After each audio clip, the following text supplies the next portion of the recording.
हरे राम राम कृष्ण हरे हरे राम राम हरे हरे हरे वांछा कल्पतरुभ्यश्च कृपा सिन्धुभ्यश्च पतितानां पावनेभ्यो वैष्णवेभ्यो नमो नमः। हे कृष्ण कृपा सिन्धु दीनबन्धो जगत्पते गोविन्द गोपिकाकान्त श्री राधाकान्त नमस्ते।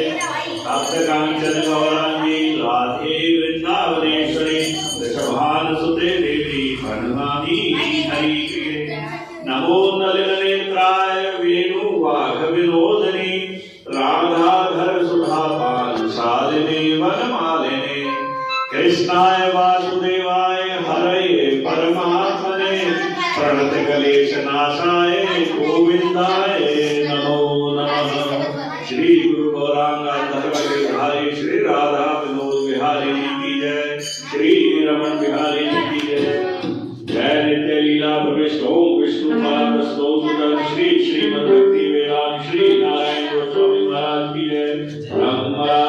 परम गुरुदेव की जय।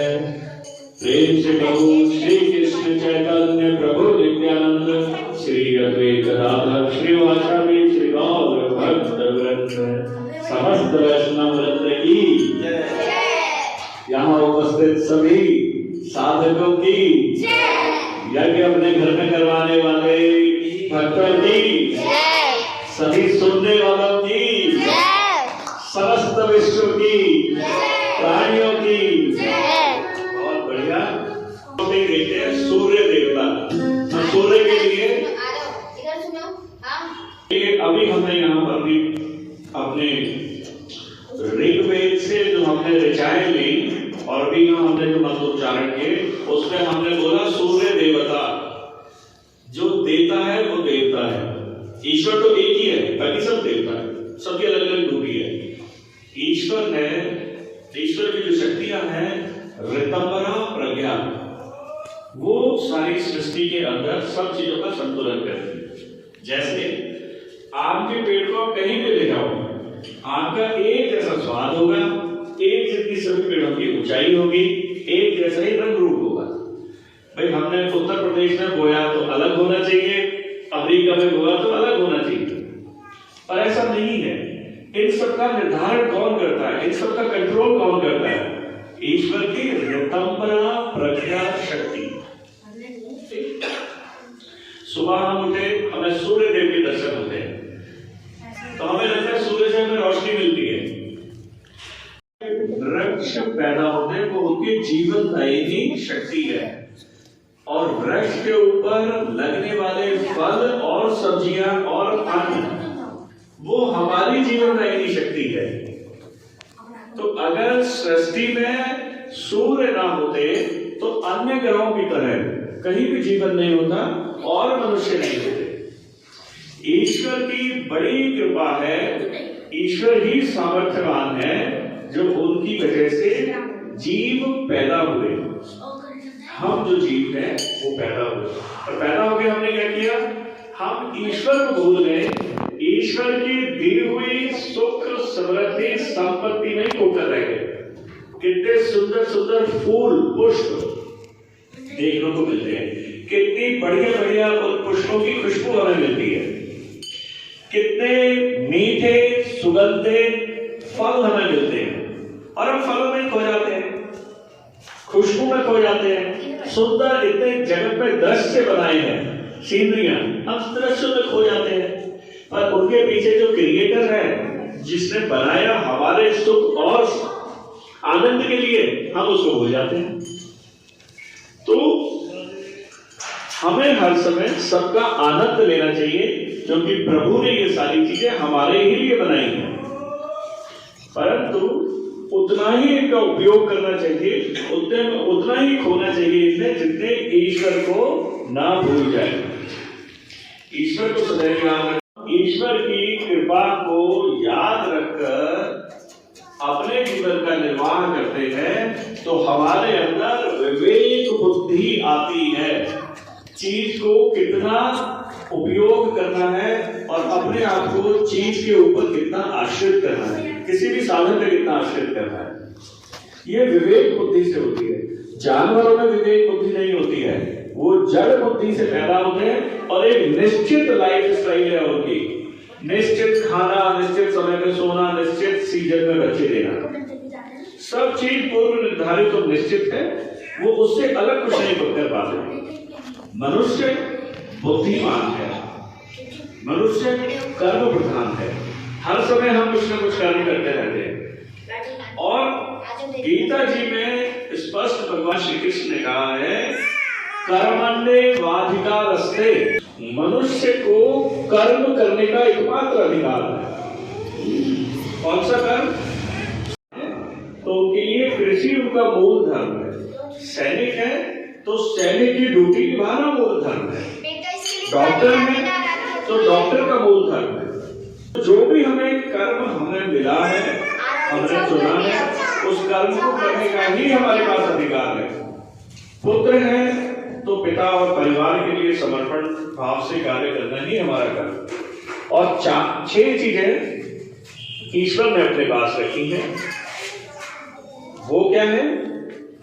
लाभ हानि, यश अपयश, जन्म और मृत्यु, ये विधि के हाथ है, इनके ऊपर हमारा कोई हक नहीं। तो अगली लाइन में क्या कहा है? कर्मण्येवाधिकारस्ते मां फलेषु कदाचन। कर्मण्येवाधिकारस्ते ठीक है कि आपका काम करने का अधिकार है। मां फलेषु कदाचन, अपने को फल से कभी भी ना जोड़ें, क्योंकि वो विधि के हाथ है। यश अपयश, लाभ हानि, जन्म मृत्यु, विधि के हाथ। तो ईश्वर ने अपने हर संदेश में, हमारे संतों ने, हर वैदिक साहित्य ने इस बात को बिल्कुल स्पष्ट किया है कि मनुष्य का अधिकार सिर्फ काम करने का है, सिर्फ कर्म करने का है, और फल के अंदर कोई भी हमारा हस्तक्षेप नहीं है। उदाहरण के स्वरूप समझने की कोशिश करें कि हम भोजन खाते हैं, हम कहते हैं ये शरीर मेरा है, तो वहां पर एक क्या भाव आता है? मैं ये शरीर नहीं हूं, ये शरीर मेरा है। अगर मेरा शरीर बिगड़ गया है तो मैं उसे सुधार लूंगा। फिर कहते हैं आज मेरा मन खराब है, तो मैं अपने तन नहीं हूं, मैं मन और तन से अलग हूं। तो हम बात करते हुए भी इस बात को समझते हैं, यही विवेक आगे दूसरा कोई। मीरा ने जगह जगह जाकर के इस बात को, इस संदेश को फैलाया है कि मेरा जो है, मैं जो हूं, उसके तो सिर्फ गिरधर गोपाल है। भगवान श्री कृष्ण ही हमारे अपने हैं और हम उनके हैं। बाकी ये शरीर भौतिक चीजों से ही खुश होता है, भौतिक चीजों का ही आनंद लेना चाहता है। मन बार बार उसे उस तरफ आकर्षित करता है। हमारे पास कंट्रोल के लिए एक क्या चीज है? बुद्धि। और बुद्धि भी कौन सी बुद्धि? विवेक बुद्धि। कमाते रहे, सुबह 6 बजे घर से निकले, रात 11 बजे घर आ रहे और बुरी तरह पैसे कमाने में लगे हुए हैं। कमाना अच्छी बात है, पर कितना? एक कंट्रोल, खाए जा रहे हैं, पर कितना? विवेक से खाना, सोना, काम करना, पैसा खर्च करना, पैसा कमाना, किस जगह खर्च करना, इन सब चीजों को हमें विवेक बुद्धि से समझना होगा। विवेक बुद्धि से ही हम अपने जीवन को नियंत्रित, अनुशासित कर पाएंगे। एक और विशेष बात यहां पर है कि 4 चीजें हैं: सत्य, तप, दया और दान। ये 4 स्तंभ हैं धर्म के। सत्य, लोगों ने झूठ बोलना शुरू किया तो सत्य गया, सतयुग चला गया, त्रेता युग आ गया। त्रेता में तपस्वी कंदराओं में बैठ के तप कर रहे हैं, कंदराओं से उठ करके शहरों में आ गए, तप खत्म हो गया। फिर द्वापर आ गया। द्वापर दया, जब भगवान श्री कृष्ण चले गए, लोगों को प्रोत्साहित करें, अपने बच्चों में दान देने के गुण को बढ़ाएं, ताकि धर्म अपने स्थान पर बना रहे। हमारे अंदर इतनी सामर्थ्य नहीं है कि हम धन को रोक पाए। हम ईश्वर से कृपा कर सकते हैं कि हमें इतनी सामर्थ्य दे, हमारे मन को विचलित होने से रोके कि हम तटस्थ होकर एक बात पर एकाग्र करते हुए अनुशासन अपने बच्चों में डालें। हम खुद दान करें और बच्चों के हाथ से दान कराएं। बहुत अवसर आते हैं, जन्मदिन है, घर का प्रवेश है, कोई बड़ा त्योहार है, शादी की वर्षगांठ है, बहुत सारे हमारे पास ऐसे उत्सव है, त्योहार है, व्रत है, बहुत सारी तिथियां हैं जिनपे हम दान कर सकते हैं। दान बहुत बड़ा करने की आवश्यकता नहीं है, अपने आप को दान देने के अभ्यास में रखना मुख्य है। आप 10 रुपए दें, 11 दें, 1 रुपया दें, 1000 रुपया दें, पैसा कीमत नहीं रखता। आपके दान देने की भावना और लगातार आपके हाथ और मन को दान देने का अभ्यास, वो बहुत जरूरी है। धर्म की स्थापना के लिए हम चारों के चारों कार्यों को करने की चेष्टा करें।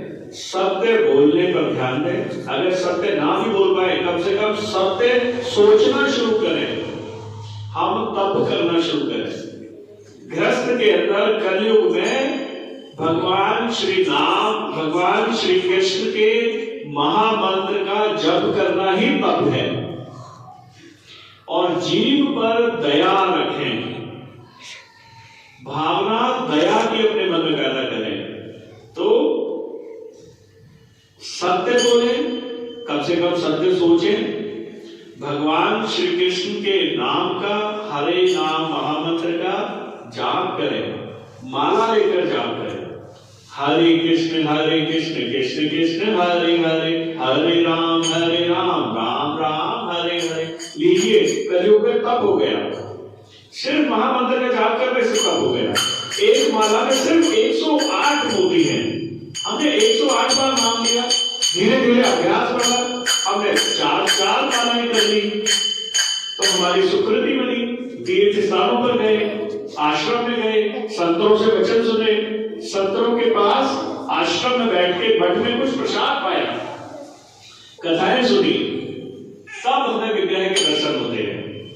नहीं तो मूर्ति ना है वहां, मूर्ति का क्या दर्शन। जब संत की वाणी पड़ेगी तो उस विग्रह में हमें ईश्वर का प्रकाट्य दिखाई देगा, ईश्वर का आनंद दिखाई देगा, ईश्वर का स्वरूप दिखाई देगा। तब मन आनंदित होगा, तब असली आनंद हमारे जीवन में आएगा, तटस्थता आएगी, विवेक बुद्धि आएगी। इसी के लिए तो हम जाते हैं, पिकनिक मनाने थोड़ा जाते हैं। किसी प्रकार मन को शांति मिले।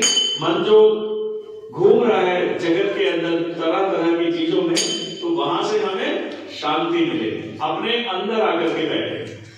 बाहर की दुनिया में तो कभी आनंद मिल ही नहीं सकता। आनंद के लिए हमें अपने अंदर भगवान के नाम का जाप करना पड़ेगा, तब हमारा मन निर्मल होना शुरू होगा। और हम इतने सामर्थ्यवान नहीं है कि हम बिना गुरु की कृपा के नाम का जाप भी कर सके। गुरु कृपा से हमें नाम करने की शक्ति मिलती है, बैठने की शक्ति मिलती है। तो गुरु का सहारा लें, सदगुरु का सहारा लें। सदगुरु की कृपा से नाम जप में प्रतिष्ठित हो और धीरे धीरे अभ्यास से अपनी सुकृति बढ़ाते हुए भक्ति मार्ग पर आगे बढ़े। कलयुग में भक्ति मार्ग ही हमें भव सागर से पार कर सकता है। तो एक बार मेरे साथ दोनों हाथ उठा करके बोलेंगे, हरे कृष्ण कृष्ण कृष्ण हरे हरे, हरे राम राम राम हरे हरे। एक बार और जोर से, हरे कृष्ण कृष्ण कृष्ण हरे हरे, हरे राम राम राम हरे हरे, हरे कृष्ण कृष्ण कृष्ण हरे हरे, हरे राम राम हरे हरे। हरि हरि बोल।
हरे